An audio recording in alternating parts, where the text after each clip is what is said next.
3 movies in, and it's not even a competition. Sonic is zipping past everyone else when it comes to video game adaptations. I don't believe I've talked about this on the channel before, but while I was a casual fan of the games as a kid, the first Sonic movie left such a bad taste in my mouth that I sort of wrote the entire series off. The first film was the most generic compilation of road trip cliches littered with mile-a-minute, largely unfunny, obnoxious quips and pop culture references in what is essentially Deadpool for kids. I get the appeal, but it wasn't for me.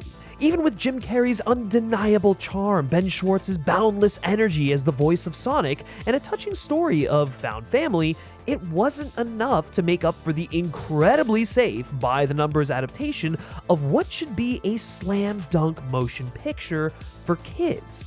Sadly, this is why I never got around to watching the sequel, until now. With the hype surrounding Sonic 3, I didn't want to be the only one missing out on all the fun. So, I decided to give the Little Blue Devil another chance, and you know what? Perhaps I was a bit too harsh on Sonic. My initial grievances remained, but I do think there is a compelling story here about an outsider who lives in the peripherals, yearning for intimacy and connection, to be accepted and embraced. Someone with great power who loves people and wants to share experiences with them over someone who sees that power as validation for superiority to make up for a deep-seated insecurity, aka Dr. Robotnik. It colors in the age-old rivalry of Sonic and Robotnik quite well and provides a decent enough foundation for director Jeff Fowler to build off of, giving audiences more of what they want from these movies in the sequels. Essentially, I understood the purpose of the first Sonic movie now, and I don't think we'd get the exhilarating sequels without the existence of this one. In a meta sense, Sonic's journey in the film parallels the journey of the film itself. This was Sonic as a video game movie, sitting on the outskirts, seeing all the other adaptations be rejected right before its eyes, hoping that, despite its nature as a video game movie, it might still receive that warm embrace from the audience. While playing it a bit too safe with the stiffness of a freshman invited to prom, Jeff Fowler manages to endear just enough by maintaining respect and admiration for his audience and source material. In the end, Sonic got that embrace and has now become the video game movie franchise by simply being itself and taking care of its friends, the audience. Then we get Sonic 2. Oh, Sonic 2. Sonic 2 fucking rules, folks. This was the film where I officially became a fan of these movies. A bigger, better, more bombastic sequel in every way imaginable. But before we run headfirst into dissecting this absolute blast of a movie, I want to take a second to thank this video's sponsor, Mando. No, not that one. Mando is your one-stop shop when it comes to smelling nice. On second thought though, Din Djarin could probably benefit immensely from Mando and their amazing products, because I mean, you know, out in space, visiting strange new worlds. I mean, I have no idea if there's showers on his ship or if showers even exist. I mean, showers exist in Star Wars. Regardless, the guy's probably a little stinky. He's sweating in that armor, so Mando's here to help him out. Here's the thing, guys. Soap sucks at eliminating body odor. You know it, I know it, the friggin' Eggman knows it. Enter Mando. Created by Dr. Shannon Klingman, who saw firsthand how normal BO is being misdiagnosed and mistreated. It is a high-performance, whole-body deodorant that you can apply everywhere. Mando is specifically designed to control your stink. So whether you're furrier than the average hedgehog or you're 10 hours into an epic video game run, Mando is here to keep you smelling fresh from head to tails. Mando is formulated and powered by mandelic acid to stop odor before it starts. And if you're saying to the screen right now, hey, Griffin, I'm a little stinky. I'd love to smell better. Where do I get these fine products? Where do I start? Lucky for you, Mando's starter pack bundle is a great deal for new customers, and it's the perfect way to start. The pack comes with a full-size stick deodorant, a cream or spray deodorant, and 2 free products like these wipes or even a mini body wash.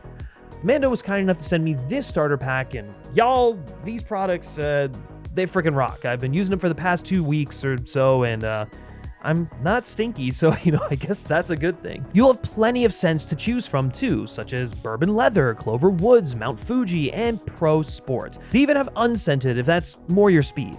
And although having a chili dog scent would probably be relevant for this video, it's probably a good thing they don't. The good folks over at Mando know what they're doing. Lastly, if your only other hesitation is a current lack of rings, well, don't worry. Mando offers free US shipping, and just for my followers, Mando is offering an extra $5 off your order when you click the link in the description below and enter code FilmSpeak at checkout. That's a deal of over 40% off. So what are you waiting for? You gotta go fast to that description link down below, enter promo code FilmSpeak, and commit to a better smelling body today. Thank you so much to the folks over at Mando, and let's get back to Sonic. Just a massively entertaining and hilarious live-action cartoon with insane action sequences that's finally allowed to let loose where its predecessor was unable to. Seriously, like, parts of this felt like Austin Powers levels of parody for a film that doesn't exist, while still playing the emotional moments of friendship and heroism with complete earnestness. It's a quintessential Sonic experience, pitting a fully realized Team Sonic against a final form Dr. Robotnik. Speaking of Robotnik, we get the return of full-on 90s Riddler mode Jim Carrey, serving as a reminder to me, and I'm sure everyone else, of how much I missed his expressive gonzo style of humor. It stands as not only one of the best live-action animated hybrid movies since Joe Dante's perfect Looney Tunes Back in Action, but probably the best true adventure film since the Pirates trilogy ended, dare I say. It's like Uncharted, the video game, not the god-awful movie. Fuck that thing. By way of Batman v Superman, Snyder literally is the blueprint for this movie in more ways than one. It's unequivocally my kind of shit. And so, here I was, primed, amped, enthusiastically awaiting Sonic the Hedgehog 3. But even in my newly acquired feverish blue frenzy was I unprepared for just how fucking awesome the threequel would be. The telltale sign of any good studio and franchise filmmaker is their receptiveness to feedback. The Sonic movies are what happens when creatives engage in a productive conversation with their fans and audience. It's been part of the DNA of the Sonic films since the beginning, when justified fan uproar ignited a dialogue with the filmmakers, and their cries were not only heard, but acknowledged and implemented. That dialogue has only continued, and I think it's because director Jeff Fowler has been a part of Sonic for as long as he has. Starting out as a cutscene animator in 2005's Shadow the Hedgehog, there couldn't be a more perfect candidate to spearhead the Sonic films. It's so abundantly clear in each movie, but in Sonic 3 above all else, that Jeff Fowler is just as much of a fan as the audience. In Sonic 2, he knew what fans wanted from the first film and just went full tilt into giving it to them. He knows the fans love Shadow, and the angsty, emotionally mature themes of pain, love, loss resonate with them, and he wants to make sure they still feel that in the film. We only get a Sonic 3 as great as it is by having a filmmaker like Fowler refine all of the elements people love about Sonic, his adventures, and the supporting cast acting as a mediator between the voice of the fandom and the studio heads. He develops the stuff people love, makes them better in future installments, and dials back the stuff they don't like. But it's never done in a way that condescends the audience or is blanket fan service without a care for how it's implemented. It's done right. He delivers highly enjoyable films we all want to watch and are endeared to, while also making good on these big moments like Sonic v Shadow. By taking the time to set up this third adventure, and because they've finally established what these movies are, we're able to get the films Sonic fans have wanted from the very beginning, and Jeff Fowler is finally able to realize Sonic in a mature way that's never too adult to alienate kids, but also allows kids to have something that plays into the darker moments with sincerity, which brings us to Shadow the Hedgehog. Shadow is Sonic's foil. He tests Sonic's boundaries, forcing him to ride moral lines he'd never come close to before. Shadow's accidental, though hardly regretful, injuring of Sonic's family drives him to a dark corner of his psyche, pushing the adolescent hero into using his ultimate form to exact revenge on the hedgehog that caused him this pain. And although his adoptive father, Tom, ultimately makes it out just fine, Sonic realizes with this lesson that, under different circumstances, it's very possible that he would have ended up exactly like Shadow. Shadow's story began a lot like yours, Sonic. But where you found family and friends, Shadow found only pain. Like Sonic, Shadow is an alien who made his way to Earth, but instead of finding a donut lord who afforded him compassion and goodness before being confronted with the cruelty of life's challenges, he experiences his formative years in captivity as nothing more than a science experiment, before ever being afforded compassion and humanity from Robotnik Sr.'s daughter, Maria. Because Shadow was exposed to cruelty first and then compassion, he lacks the emotional intelligence and maturity to navigate hardships as he endures them. While Shadow's relationship with Maria goes a long way in healing him, she can only help him so much, given the fact that she's a child still learning how to be a more empathetic being herself, and cannot replace the stability needed from a guardian like those who took in Sonic upon his arrival. She's not there to raise him, she's there to be a friend because she's also in a situation where her parent is basically absent. In fact, it's what they bond over. Instead of developing a positive way to process his emotions, a responsibility that often falls upon parents, Shadow only has a friend. And while friendship goes a long way towards softening his view of the world around him, it can't be more than a temporary escape from the volatile situation that has shaped him. No matter how healing his friendship with Maria is for him, it can't remedy the fact that, at the end of the day, he hasn't been given the tools to deal with the unpredictability of life. It's why when Maria tragically dies, Shadow has nothing to fall back on but his rage, the only emotion he ever truly learned to express in his captivity. The film emphasizes the need for a support system, parents, and friendships, and just because you don't have it or it's taken away from you doesn't mean you can't find it. As the film says, don't let your pain change who you are.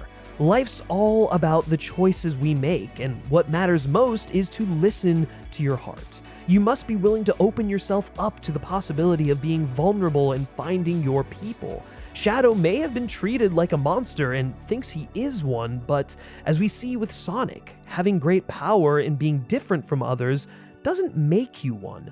Shadow's big inner conflict is this pull between nature versus nurture. He's treated like a weapon and so believes that he is one when, in reality, it's the product of his environment. Sonic comes along to prove that Shadow, in less dire circumstances, isn't that way.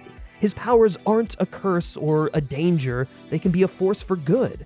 As Maria taught Shadow long ago, he can do or be anything he wants, not because of his powers, but because of who he is inside.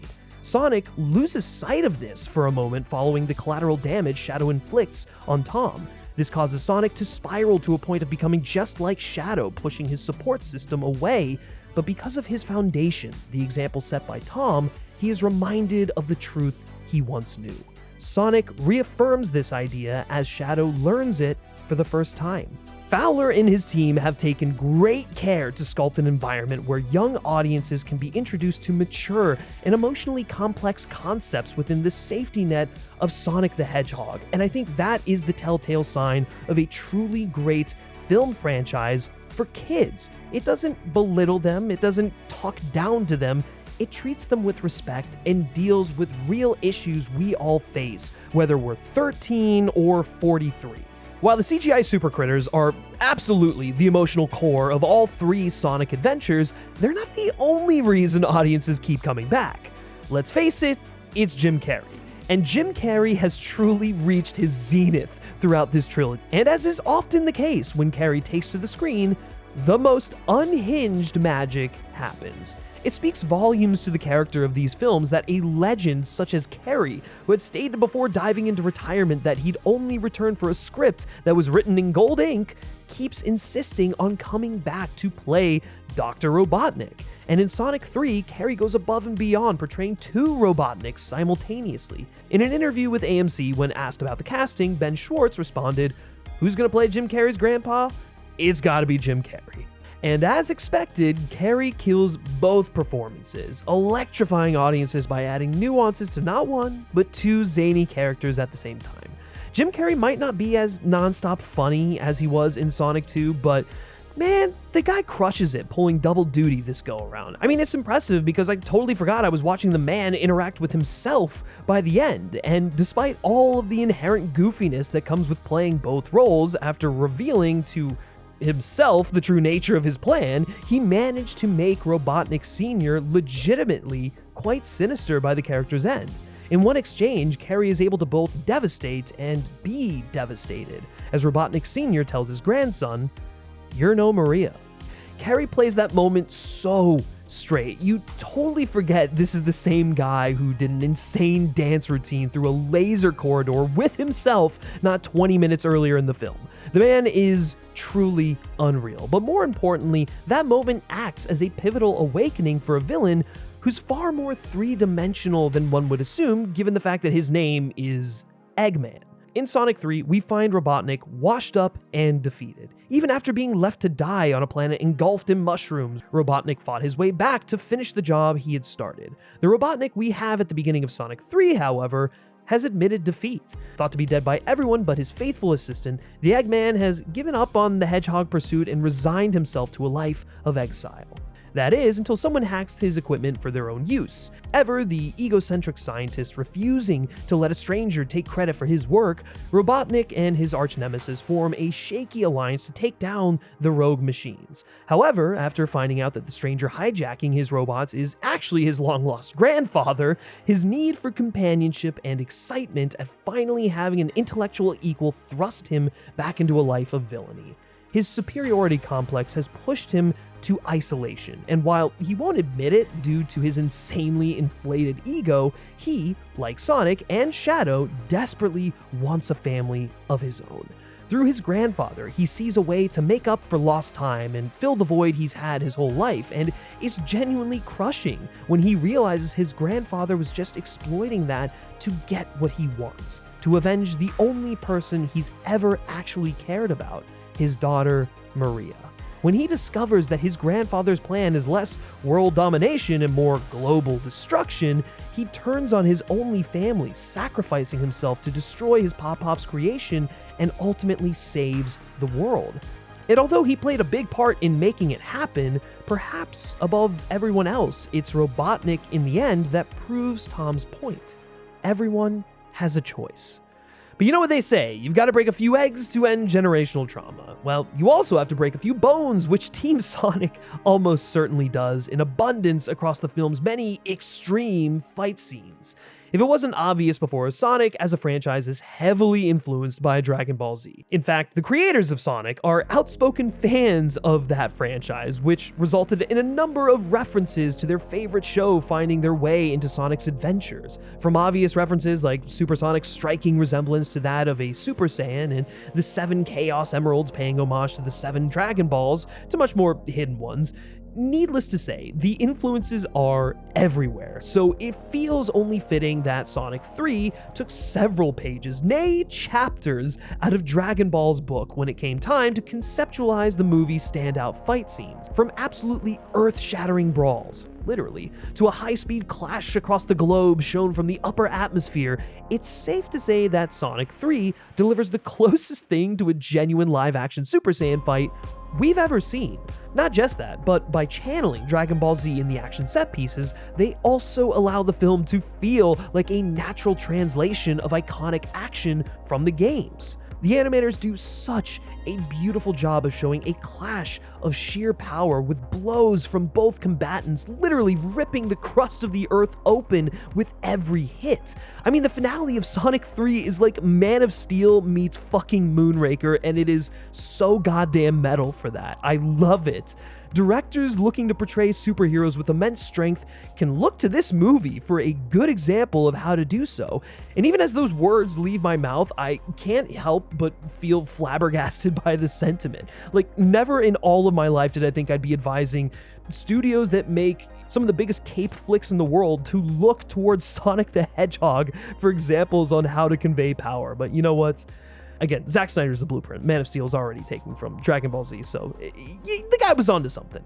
All of this is enhanced by Tom Holkenborg's embracing of the iconic Sonic motifs from the video games, which he weaves into the score, most notably with Live and Learn, which gives the climactic action set pieces some serious fist-pumping energy. I say this as someone who's been incredibly critical of Holkenborg's generic cues from the first 2 films, like It's so bad he even used a cue from Ant-Man and the Wasp. Don't believe me? Look it up. It actually happened. The dude finally let his hair down and played the hits, and the result is an epic explosion of kinetic energy. The Sonic movies are easily the best franchise currently being released for young adults, with unreal action sequences, nice touches of maturity, and references that have legacy fans feeling like Anton Ego after the first bites of Ratatouille. Sonic thrives in a liminal space that delights fans of every age. At the end of the day, what Sonic 3 tries to teach us is that family is another choice we all have to make.